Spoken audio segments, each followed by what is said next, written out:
बिस्मिल्लाहिर्रहमानिर्रहीम। Last time हमने पढ़ा था about Arrhenius concept of acid and base. आज हमने सेकंड स्टार्ट करना है, ठीक है, Bronsted Lowry concept of acid and base. लेकिन उससे पहले हमें ये समझना ज़रूरी है कि जब आर्हीनियस ने ये कंसेप्ट दे दिया था कि एसिड क्या है, बेस क्या है, तो लाउरी एंड ब्राउनस्टेड को क्या ज़रूरत पड़ गई, ठीक है, क्योंकि कुछ ऐसी चीज़ें थी जिसको आर्हीनियस एक्सप्लेन नहीं कर पाया था, जो कुछ ड्रॉबैक्स थे, कुछ कमियां थी, ठीक है, कमी थी कुछ, जिसकी वजह से ब्राउनस्टेड और लोरी ने एक और कंसेप्ट दिया किसके लिए, एसिड एंड बेस के लिए। पहले वो देखते हैं हमारे पास कौन सी कमियां थी, ठीक है, कमी कौन सी थी। सबसे पहले, अगर हमारे पास एक्वस सॉल्यूशन ना हो, हम लोग एक्वस सॉल्यूशन में ले रहे थे, अगर हाइड्रोजन मिलता था तो वो एसिड होता था, अगर OH मिलता था वो बेस होता था। अगर एक्वस सॉल्यूशन हम ना लें तब हमारे पास पता नहीं चल पाएगा कि इधर ही एसिड है या बेस है। तो मतलब एक्वस सॉल्यूशन इसने क्या कर दिया, लाजिम कर दिया। पर हमने क्या करना है, यूनिवर्सल पढ़ना है। ऐसी भी हमारे पास चीजें जो एक्वस सॉल्यूशन उसके अंदर नहीं होती, ठीक है। इसके अलावा हमारे पास दूसरा पॉइंट, AlCl3 BF3, ये हमारे पास एसिड्स हैं, ठीक है। ये क्या है, एसिड है। अब मुझे आप बताओ इसके अंदर हाइड्रोजन मौजूद है?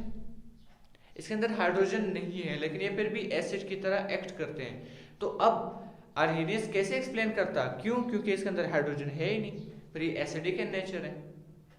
बात क्लियर हो रही है? तो हमें जरूरत पड़ गई किसी इसकी फर्दर उसकी एक्सप्लेनेशन की। इसके अलावा हमारे पास ये था, बेस के लिए वो बोल रहा था OH का होना लाजमी है, लेकिन अभी हमारे पास है Na2CO3, इसके अंदर OH मौजूद है नहीं है। ये OH देता है एक्वस सॉल्यूशन में, नहीं देता। तो इसका क्या मतलब हुआ, ये ड्रॉबैक है किसका, आर्हीनियस का। वो इसको एक्सप्लेन नहीं कर पाया कि ये क्यों एसिडिक है, ये क्यों बेसिक है। तो इसके लिए आगे वाले फर्दर हमारे पास कंसेप्ट आए, ठीक है। अब आज का हमारे पास है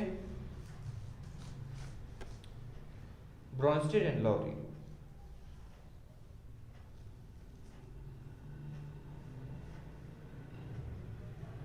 Brønsted Lowry concept of acid and base, ठीक है।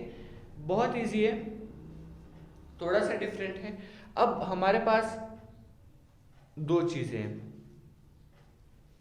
एक है हमारे पास एसिड और सेकंड है हमारे पास बेस। कुछ चीज़ों को हम लोग एसिड बोलेंगे, कुछ चीज़ों को हम लोग बेस बोलेंगे। अब किस चीज़ को हम लोग एसिड बोलेंगे, किस चीज़ को बेस बोलेंगे, according to Lowry and Bronsted, ठीक है, ब्रॉन्स्टेड एंड लोरी।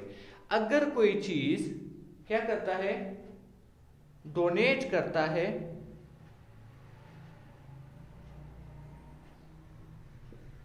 प्रोटॉन, क्या डोनेट करे, प्रोटॉन। प्रोटॉन का दूसरे अल्फाज में हाइड्रोजन आयन भी कहते हैं। अगर कोई चीज हाइड्रोजन डोनेट करे एक केमिकल रिएक्शन में, ठीक है, अगर कोई चीज क्या करे, any substance which is capable of donating a hydrogen ion और प्रोटॉन टू अनदर सब्सटेंस, वो क्या कहलाएगा, एसिड कहलाएगा। अगर कोई चीज हाइड्रोजन डोनेट कर सकता है, हाइड्रोजन आयन या प्रोटॉन डोनेट कर सकता है, उसे हम लोग क्या बोलेंगे, एसिड बोलेंगे। और अगर कोई चीज H+ आयन क्या कर सकता है, एक्सेप्ट कर सकता है, वो हमारे पास बेस बनेगा। बहुत सिंपल है। अब इसके एग्जांपल्स हम लोग देखेंगे, फिर समझ आ जाएगी हमें, ठीक है। अगर कोई भी चीज हाइड्रोजन आयन या प्रोटॉन डोनेट करता है तो इसे हम लोग एसिड बोलते हैं। अगर कोई चीज एक्सेप्ट करता है तो इसे हम लोग क्या बोलेंगे, बेस बोलेंगे। अभी हम लोग ने ये देखना है कि इसे हम लोग हाइड्रोजन आयन को हम लोग प्रोटॉन क्यों बोल रहे हैं, ठीक है।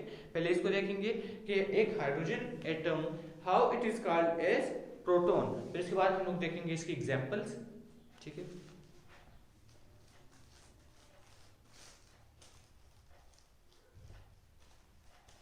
बताया था आप लोगों को हाइड्रोजन जो हमारे पास होता है, हाइड्रोजन के बारे में बताया था, एक प्रोटॉन एक इलेक्ट्रॉन, ठीक है। हाइड्रोजन के हमारे पास टाइप्स होते हैं, वो हम लोग आई गेस चैप्टर के एंड में पढ़ेंगे, ये आप लोग पढ़ चुके हैं। आइसोटोप्स अगर पढ़े आप लोगों ने, किसी भी एक एटम एलिमेंट के मुख्तलिफ क्या आइसोटोप्स होते हैं, उसमें क्या होता है, एटॉमिक नंबर सेम होता है, एटॉमिक मास डिफरेंट होता है। सो अभी हमारे पास हाइड्रोजन में एक प्रोटॉन एक इलेक्ट्रॉन है, ठीक है, एक प्रोटॉन एक इलेक्ट्रॉन। अभी जब हाइड्रोजन क्या करे, अब देखो यहाँ पे प्रोटॉन यहाँ पे इलेक्ट्रॉन। अब जब ये हाइड्रोजन अपना इलेक्ट्रॉन क्या करे, लूज करे, तो जब कोई चीज इलेक्ट्रॉन लूज करते हैं उसके ऊपर कौन सा चार्ज आता है, पॉजिटिव चार्ज आती है। तो अब इसके पास एटम में बचा क्या हमारे पास, इसके अंदर वो नहीं है, एक इलेक्ट्रॉन है एक प्रोटॉन है, न्यूट्रॉन का नंबर क्या है हमारे पास, 0 है, न्यूट्रॉन इसके अंदर नहीं है, प्रोटियम है ये, ठीक है। सो मेरे पास एटम में बचा क्या, सिर्फ एक ही प्रोटॉन, तो मैं हाइड्रोजन आयन को प्रोटॉन बोल सकता हूँ। दिस इज वाई हम लोग क्या कह रहे थे, प्रोटॉन, हाइड्रोजन आयन को प्रोटॉन बोल रहे थे। अब अगर कोई भी चीज कैपेबल है किसी चीज की हाइड्रोजन आयन या प्रोटॉन डोनेट करने की, तो उसे हम लोग क्या बोलेंगे, ब्राउनस्टेड एंड लॉरी क्या, एसिड। और अगर कोई चीज एक्सेप्ट करती है तो उसे हम लोग क्या बोलेंगे, बेस बोलेंगे। अब चलो देखते हैं इसकी एग्जांपल। लाइक हमारे पास HCl plus H2O, H3O plus Cl। अब देखो इस HCl ने क्या किया, इस हाइड्रोजन को डोनेट किया, किसको, H2O को डोनेट किया ना, तो ये क्या बन गया, एसिड। बस सिंपल, कोई भी कंफ्यूजन नहीं। अब मेरे पास अगर है H2SO4 प्लस H2O, ये हमारे पास बनेगा H3O प्लस Cl, ठीक है। अब ये देखो इसने इसको हाइड्रोजन दिया, सॉरी Cl नहीं होगा, HSO4 माइनस, ठीक है। सो इसने क्या किया, इसको हाइड्रोजन दिया, तो अब H2SO4 क्या बन गया, एसिड बन गया, ठीक है। अब आगे चलते हैं बेस की तरफ। बहुत सिंपल है, बहुत सिंपल है, सिर्फ एग्जांपल याद रखनी है। अब मेरे पास सपोज कोई भी ऐसी चीज जो कैपेबल है किसी चीज के प्रोटॉन एक्सेप्ट करने के, तो वो मेरे पास क्या बन जाएगा, बेस बन जाएगा। अब दोबारा देखो इसी को, ठीक है, H2SO4 plus H2O H3O plus HSO4, ठीक है। इसने क्या किया, इसे हाइड्रोजन क्या किया, डोनेट किया है, तो जो डोनेट करता है वो क्या बनेगा, एसिड। अब ये देखो इस H2O ने क्या किया है, एक्सेप्ट किया है, तो ये क्या है, ये बेस की तरह एक्ट कर रहा है। बात समझ आ रही है। सो यही H2O बेस की तरह एक्ट कर रहा है, क्लियर, ठीक है। अब H2O बेस की तरह क्यों वो कर रहा है, एग्जिस्ट कर रहा है, क्योंकि इसने क्या किया है, एक्सेप्ट किया है, किस चीज को, हाइड्रोजन एटम को। जो भी चीज हाइड्रोजन एटम को क्या करे, एक्सेप्ट करे, ठीक है, उसे हम लोग क्या बोलेंगे, एक बेस बोलेंगे। वो कौन सा बेस होगा, ब्राउनस्टेड एंड लॉरी बेस। बात क्लियर हो रही है, ठीक है।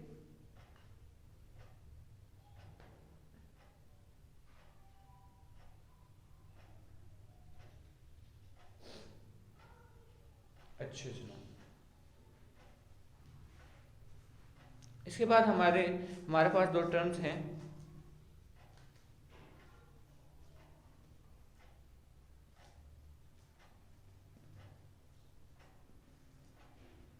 कॉन्जुगेट एसिड,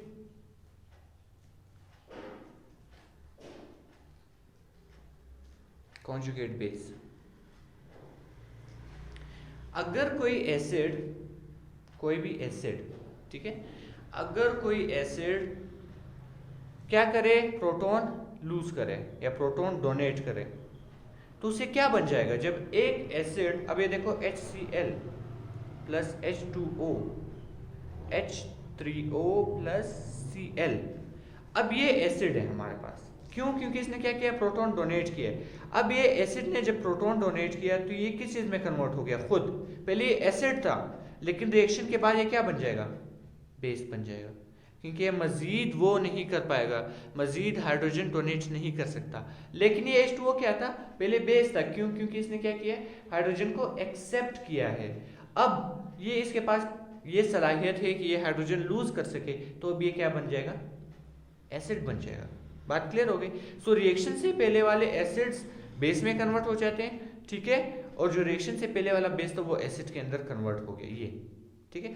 सो जो रिएक्शन से पहले वाला एसिड था, जो रिएक्शन के बाद बेस में कन्वर्ट हुआ, उसको हम लोग बोलते हैं कॉन्जुगेट बेस, जो कॉन्जुगेशन में बना है, ठीक है। और जो एसिड हमारे पास रिएक्शन से पहले क्या था, बेस था, और रिएक्शन के बाद एसिड बना, उसे हम लोग बोलते हैं कॉन्जुगेट एसिड, ठीक है। अब देखो एग्जांपल यहाँ पे देखो, HCl प्लस H2O, ये पहले क्या है, एसिड है, क्योंकि इसने प्रोटॉन दिया, ये क्या है हमारे पास, बेस है। अब इस HCl से हमारे पास क्या बच गया, रुको, इस H2O से हमारे पास क्या बच गया, H3 है वो बच गया। पहले ये बेस था लेकिन अब ये क्या बन गया, एसिड बन गया। क्यों? क्योंकि इसके पास हाइड्रोजन लूज करने की सलाहियत आ गई। और जो हमारे पास HCl था उससे क्या बचा, हमारे पास क्लोरीन बचा। जो क्लोरीन हमारे पास आयन है उसके पास ये सलाहियत है कि वो फर्दर एक्सेप्ट कर सके। तो जो एक्सेप्ट करता है वो हमारे पास बेस होता है, जो डोनेट करता है वो क्या होता है, हमारे पास एसिड होता है। ठीक है, आज के लिए इतना ही काफ़ी है। फिर कल हम लोग इसके ड्रॉबैक्स पढ़ेंगे और उसके साथ Lewis acid and Lewis base पढ़ेंगे। ठीक है।